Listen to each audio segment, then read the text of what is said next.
Assalamualaikum warahmatullahi wabarakatuh. Teman-teman yang sholih dan sholihah, hari ini kita akan memulai pembahasan fikih kita tentang toharoh atau bersuci. Selamat mendengarkan dan menyimak ya. Bina Saksiyah Islamiyah edisi fikih toharoh.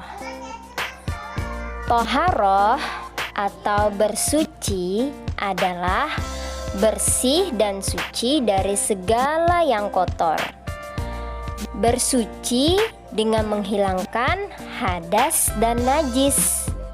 Jadi teman-teman, sesuatu yang bersih itu belum tentu suci.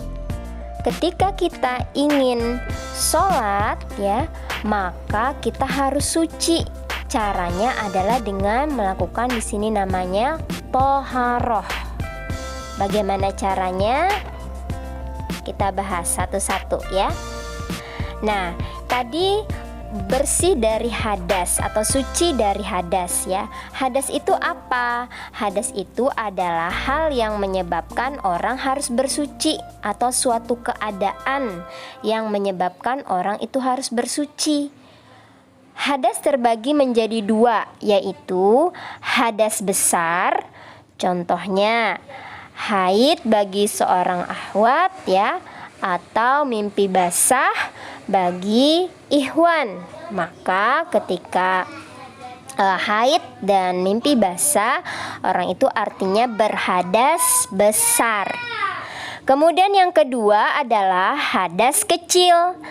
Hadas kecil contohnya BG, BAK, BAB, menyentuh kemaluan dan bersentuhan antara ikhwan dan akhwat ya, tersentuh kulitnya tanpa menggunakan alas atau misalnya baju atau kain ya. Jadi tersentuh kulitnya secara langsung, maka itu artinya berhadas kecil.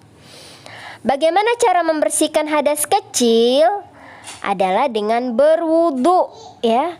Nah, untuk pembahasan wudu nanti akan kita bahas pada edisi berikutnya, pembahasan berikutnya. Juga untuk membersihkan hadas besar, bagaimana caranya? Mandi wajib. Nah, untuk mandi wajib juga penjelasannya akan kita terangkan nanti ya. Kemudian toharoh juga membersihkan dari najis teman-teman. Jadi bukan hanya tadi membersihkan diri dari hadas, tapi juga dari najis. Najis itu apa? Najis adalah kotoran. Jadi kotorannya itu adalah najisnya ya. Kalau hadas tadi keadaannya ya, yang membuat kita harus bersuci. Kalau najis itu kotorannya, bendanya, seperti bangkai, darah, anjing dan babi, nanah, minuman keras, sesuatu yang keluar dari kubul dan dubur. Kubul itu adalah ya sistem pengeluaran kita ya, yang di depan ya. Kemudian kalau yang dubur itu lubang pengeluaran yang di belakang ya teman-teman. Nah, najis terbagi menjadi tiga. Yang pertama najis ringan atau mukhaffafah. Yang kedua najis sedang atau mutawasithah. Yang ketiga najis berat atau mughallazah. Najis ringan contohnya air kencing bayi laki-laki yang belum makan apa-apa selain air susu ibunya atau ASI ya.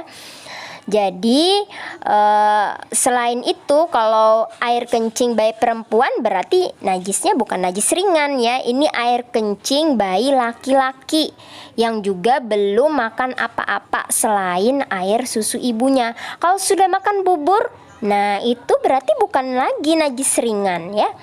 Cara membersihkannya adalah dengan pertama membersihkan kotorannya terlebih dahulu, dilap dulu ya pakai tisu misalnya air kencingnya, kemudian dipercikkan air. Nah, dipercikkan, terakhir dielap.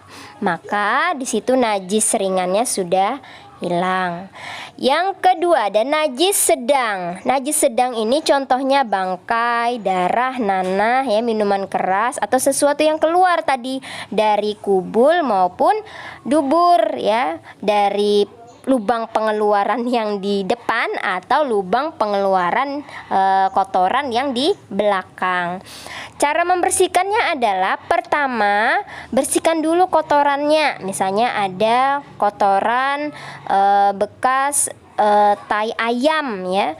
Nah, itu kan berarti najis sedang. Kita lap dulu, kita bersihkan dulu, kita ambil dulu pakai tisu misalnya. Kemudian dialirkan air. Jadi dialirkan airnya lebih banyak berarti ya, dari tadi najis ringan tadi cuma dipercikkan. Kalau najis sedang itu dialirkan air. Kemudian terakhir dilap ya. Nah, yang ketiga, yang terakhir ada najis berat atau mughallazah. Contohnya anjing dan babi. Nah, misalnya nih sepeda antum kena anjing ya, dijilati anjing, maka cara membersihkannya adalah kita bersihkan dulu tadi kotorannya, kemudian atau BAB-nya misalnya ya, atau ini air liurnya tadi, kemudian kita basuh dengan air tanah 1 kali. Jadi tanah dicampur air, kemudian kita basuh ya ke sepeda tadi. Nah, terakhir adalah dengan membasuh dengan air suci dan mensucikan. Artinya air di keran ya teman-teman, kita ambil yang bagus, yang suci, yang bersih, kemudian kita basuh sebanyak 6 kali. Jadi jumlahnya ada 7 kali ya kalau najis berat inilah. Semoga amal kita adalah amal yang baik teman-temannya, yang diterima oleh Allah Subhanahu wa taala. Selalu semangat menuntut ilmu, manjada wajada. Wassalamualaikum warahmatullahi wabarakatuh.